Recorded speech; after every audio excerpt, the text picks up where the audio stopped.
अस्सलामु अलैका या सय्यदी या रसूल अल्लाह व अला आलिका व अस्हाबिका या हबीब अल्लाह। पाकिस्तान की पार्लियामेंट के बाद ये सुन्नी पार्लियामेंट के अरकान बैठे हैं। हमारी तहरीक जिसने तकरीबन 5.5 साल तक गाजी मुमताज हुसैन कादरी शहीद की रिहाई के लिए काम किया, उसका नाम था तहरीक रिहाई गाजी मुमताज हुसैन कादरी।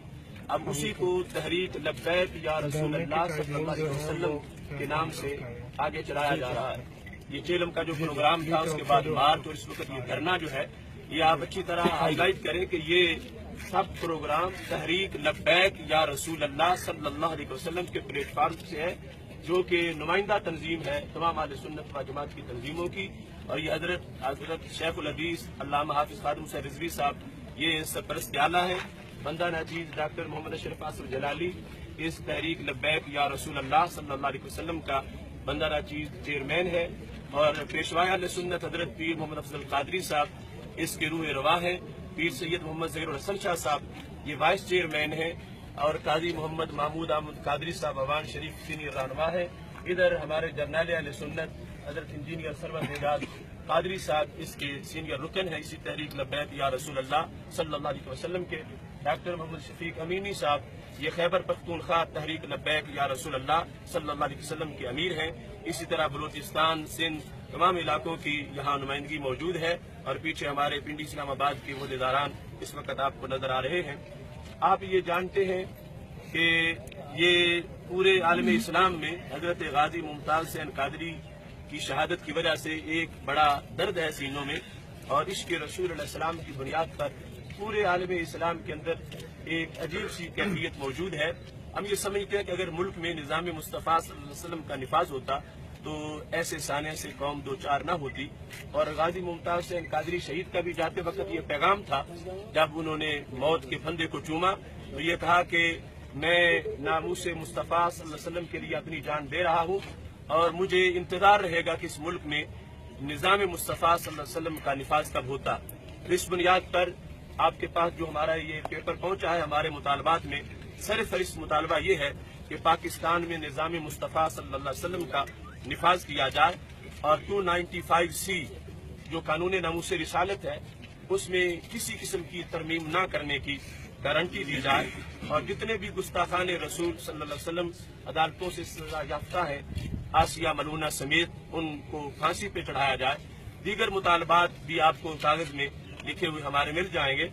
और असल जो सूरत हाल है, आप सब जानते हैं कि जनाजा जो तारीख साज जनाजा था और किस अंदाज में वो इस्लामाबाद में उसके मनाजिर थे। उसके बाद चेलम की तकरीब लब्बैक या रसूल अल्लाह सल्लल्लाहु अलैहि वसल्लम कॉन्फ्रेंस, इस मौका पर जो तारीख साज इज्तिमा हुआ और उसके बाद जो मार्च हुआ, कितने पुरअमन तरीके से वो मार्च आगे बढ़ा। शायद चश्मे फलक ने इस्लामाबाद की सरजमीन पर इतना बड़ा मार्च कभी नहीं देखा होगा कि लाखों आशिकान रसूल सल्लल्लाहु अलैहि वसल्लम लब्बैक या रसूल अल्लाह सल्लल्लाहु अलैहि वसल्लम की सदाएं बुलंद करते हुए इस्लामाबाद की तरफ बढ़े। और ये हमने पूरे 11 बजे अपना चार्टर ऑफ डिमांड पेश कर दिया था हुकूमत को। और हमने कहा कि अगर हमारे मुतालबात यही माने जाते हैं तो हम मार्च नहीं करेंगे। लेकिन हमने जो 12:30 बजे का टाइम दिया, उस वक्त तक उन्होंने कोई पेशरफ्त न की। उसके बाद हमने टाइम 1 बजे तक बढ़ाया, फिर भी हमें कोई जवाब न मिला। उसके बाद तकरीबन 1:22 पे हमने वहां से मार्च करने का ऐलान किया और वो मार्च अल्लाह के फजल से आगे चला। लेकिन इंतहाई पार्लियामेंट की तरफ हम जाएंगे। हाँ, हमने ऐलान किया था बाकायदा, 11 बजे ऐलान कर दिया था कि अगर हमारे मुतालबात मंजूर ना हुए तो हम पार्लियामेंट हाउस जाएंगे। डी चौक पे धरने का हमने ऐलान उस वक्त किया था। अब इसके बाद इस मार्च को जो निहायत पुरअमन तरीके से चल रहा था और कहीं कोई पता भी नहीं टूटा, हुकूमत की तरफ से वाशियाना तशद्दुद हुआ। यानी उसमें जो शेलिंग थी उसके अंदर केमिकल जहरीला मौजूद था। और सिर्फ शेलिंग ही नहीं थी, सीधी गोलियां फायर की गई। और शेलिंग जो है वो भी एक्सपायर उसके थे, वो जो शेल मारे गए। और इस तरह ये जो कारतूस चलाए गए, ये सैकड़ों की तादाद में इधर इनके ये फॉल पड़े। और पक्की गोलियां जो है फायर की गई, वो भी हमारे पास यहाँ यानी रस्ते में इस चौक से पहले और इस मकाम पर पहुंचते हुए वो फॉल भी हमारे पास मौजूद है। यानी इतना वाशियाना शेलिंग का अंदाज था कि मुसलसल फायर हो रहे थे और हमारे सैकड़ों कारकुन बेहोश हुए, उलमा इकराम जख्मी हुए। اور سانس لینا مشکل تھا. یہ ایک دو بار کی بات نہیں ہے, متعدد مقامات پر یہ شیلنگ ہوئی اور بالخصوص ڈی چوک سے پہلے انہوں نے مسلسل اتنا کہ ایک وقت ایسا سناٹا چھا گیا, ہر شخص گرا پڑا تھا. لیکن اللہ کا فضل ہے, ہم نے پھر بھی لبیک یا رسول اللہ صلی اللہ علیہ وسلم کی صدائیں بلند کی اور ایک بندہ بھی واپس نہیں لوٹا اور سارے آگے پہنچے. تقریباً 22 کلومیٹر کا سفر لوگوں نے پیدل طے کیا, جو کئی دنوں سے کوئی بلوچستان سے چلا تھا, کوئی خیبر پختونخوا سے, کراچی سے آنے والے لوگ مسلسل چلتے رہے اور اس انداز میں یہ قافلہ یہاں پہنچا. اس کے بعد یہاں پہنچنے کے بعد ہم نے پھر اپنے مطالبات دہرائے اور حکومت سے کہا کہ ہمارے مطالبات جب تک پورے نہیں ہوں گے ہم نہیں جائیں. وہ رات گزر گئی, اس کے بعد کل کا دن گزرا, پھر گزشتہ رات گزری اور آج اس کے بعد اگلا دن ہے, عصر کا وقت ہے. ابھی تک حکومت کی طرف سے کوئی سنجیدہ کاوش اس سلسلہ میں نہیں. میں کہتا ہوں کہ اس ملک میں ہر کسی کا حق میسر ہے. اقلیات ہوں, کوئی بھی یہاں دھرنا دینے آئے, ان کے لیے یہاں کی فون سروس معطل نہیں ہوتی, پانی پہ پابندی نہیں ہوتی, کھانے پہ پابندی نہیں ہوتی. ہماری سینکڑوں پکی پکائی دیگیں ان کی گاڑیاں تھانوں میں بند کر دی گئی, بلکہ جس باورچی نے پکائی ہے اس پر ایف آئی آر کاٹ کے اس کو گرفتار کر لیا گیا. ہم نے کون سا جرم کیا ہے کہ پانی تک کی اجازت نہیں. اب اتنے لوگ ہیں, نماز پڑھنی ہے, اس کے علاوہ یہ سارے معاملات ہیں. لیکن یہ اللہ کا شکر ہے, ہمارا ایک کارکن بھی شکایت نہیں کر رہا کہ مجھے بھوک ہے, ایک کارکن بھی شکایت نہیں کر رہا کہ مجھے پیاس ہے. آپ ان کے چہرے دیکھیں, آپ بھی جس وقت وہ لبیک یا رسول اللہ صلی اللہ علیہ وسلم کی صدائیں بلند کرتے ہیں تو زمین سے 5 فٹ اچھل کے نعرہ لگاتے ہیں. اس انداز میں امت کے اندر یہ حرارت موجود ہے. تو ہم آپ سے یہ توقع کرتے ہیں کہ یقیناً آپ چوتھا ستون ہیں اس اسٹیٹ کے اندر, تو آپ اپنا حق ادا کریں اس میں کہ یہ جو ظلم و ستم ہے, ہمارے مطالبات کا انداز وہ علیحدہ چیز ہے.